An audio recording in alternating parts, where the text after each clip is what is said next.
De récents cas de contamination à la centrale nucléaire de Fessenheim en Alsace posent une nouvelle fois la question de la sécurité et du recours à la sous-traitance. En fait, aujourd'hui, 80% des activités de maintenance sont assurées par des salariés extérieurs à EDF. Certaines sociétés estiment donc prendre plus de risques que les agents EDF. Ces inquiétudes sont-elles fondées? Élément de réponse avec Frédéric Monteil et Marie Laborie. Dans une centrale nucléaire, il faut régulièrement aspirer les poussières radioactives, nettoyer, vérifier ou ressouder des tuyaux. Des opérations délicates, voire dangereuses, confiées à 80% à des sociétés extérieures à EDF. Ces travailleurs, on les surnomme les nomades du nucléaire.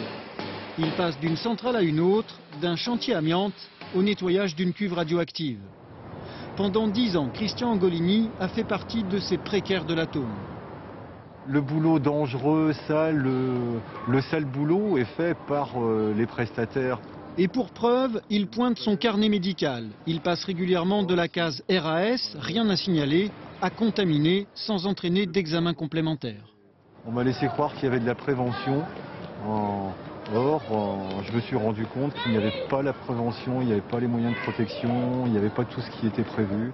La part des prestataires dans les centrales est considérable. 600 entreprises, 20 000 salariés. C'est-à-dire autant que d'employés EDF. Et pour la direction, pas question de parler d'un manque de sécurité pour ses sous-traitants. L'ensemble du personnel auquel nous faisons appel est un personnel formé à la radioprotection, compétent techniquement et dont on suit médicalement les aptitudes au même titre que le personnel d'EDF. Il n'y a pas de différence de traitement entre le personnel, quelle que soit son entreprise d'appartenance. Mais à chaque opération délicate, comme ici au cœur d'une centrale, les prestataires s'exposent à des radiations. Les normes actuelles équivalent à 2 radios des abdominaux par an. Mais selon cette chercheuse, les sous-traitants sont beaucoup plus exposés que les agents EDF.